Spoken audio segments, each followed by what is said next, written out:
माता वीरणी का स्नेह पक्ष, सहेलियों का समर्थन तथा शिव शंकर की स्वीकृति के पश्चात भी दक्ष ने अपना हठ नहीं त्यागा तो स्वयं ब्रह्मा को दक्ष प्रजापति के सम्मुख आना पड़ा।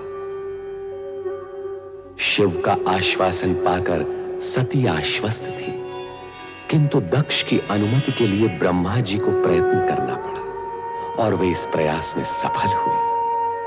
नारद भी ब्रह्मा के मुख से ये मंगलमय संदेश सुनकर हर्षित हुए। रोहिणी ने जब यह हर्षपूर्ण सूचना सती को सुनाई तो मारे हर्ष के उसकी आंखें भर आईं।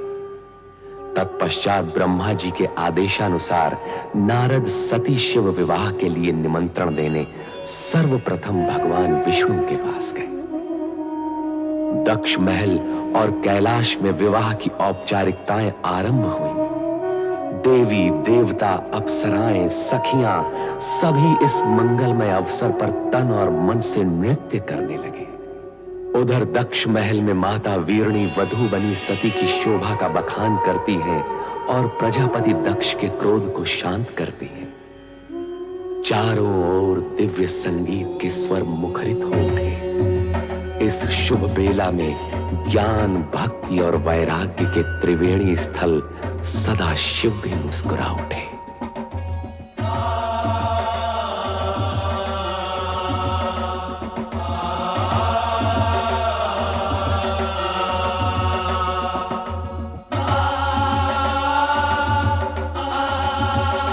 नारायण नारायण।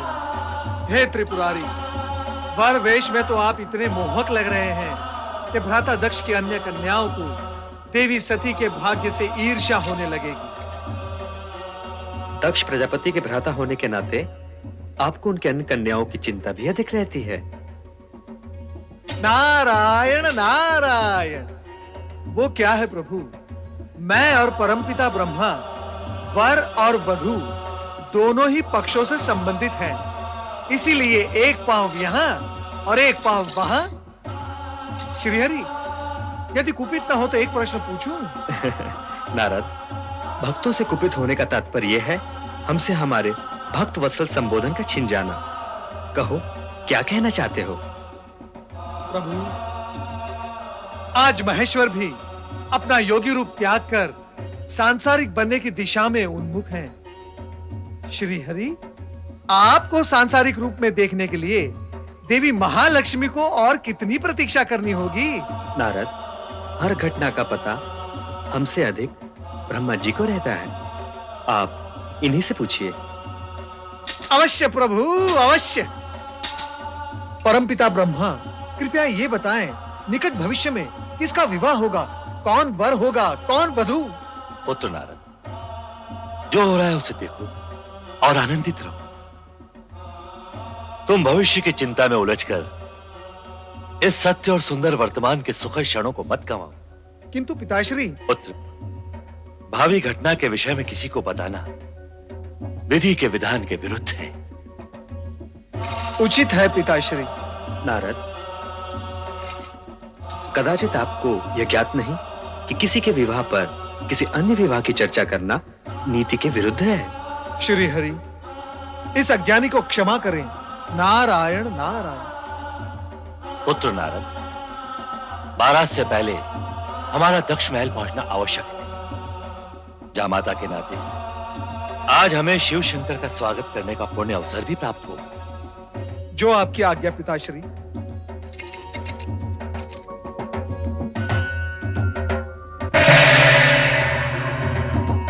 प्रभु, शुभ घड़ी बीती जा रही है, आइए प्रस्थान करें।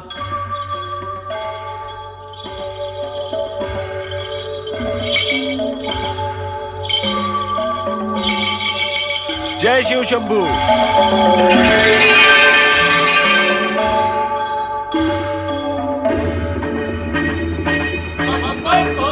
हर हर महादेव, हर हर महादेव, हर हर महादेव, हर हर महादेव। बम बम भोले, बम बम भोले, बम बम भोले, बम बम भोले।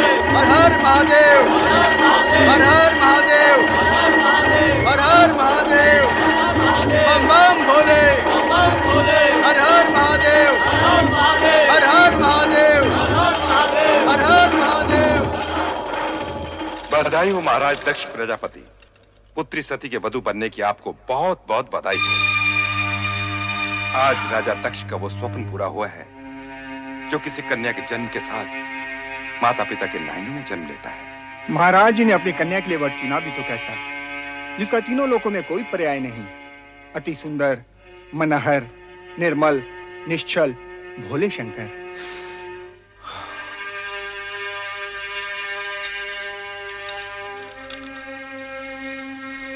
सती के पति के रूप में उन्हें पाकर आपका जीवन यथार्थ में पावन हो गया राजन। आपके मन की गति इस समय स्थिर ही नहीं होगी। हाँ, हमारे मन की गति इस समय स्थिर नहीं है श्रीमान। किसी को कुछ भी उसकी अपेक्षा के विपरीत यदि मिल जाए तो उसके मन की गति स्थिर रह भी नहीं सकती। पुत्री को योग्य वर मिल जाए, उसका जीवन मन भावन पति के संग हर्षोल्लास से व्यतीत हो, हर माता पिता की यही कामना होती है राजन। नारायण नारायण। प्रणाम पिताश्री। कल्याण हो। प्रणाम भ्राता दक्ष। प्रणाम। नारद जी, हम तो समझे थे कि आप वर की ओर से विवाह में सम्मिलित होंगे। नारायण नारायण। भ्राता दक्ष, मैं पिता की आज्ञाकारी संतान हूँ। जब पिताश्री शिव जी के साथी होने के नाते वर यात्रा की निकासी में गए तो मैं इनके पीछे पीछे चला गया, और अब आपके पिताश्री होने के नाते बारात के स्वागत हेतु जब यहाँ पधारे तो मैं इनके साथ यहाँ चला आया। परंतु जिस समय बारात यहाँ होगी उस समय किस ओर रहोगे नारद जी?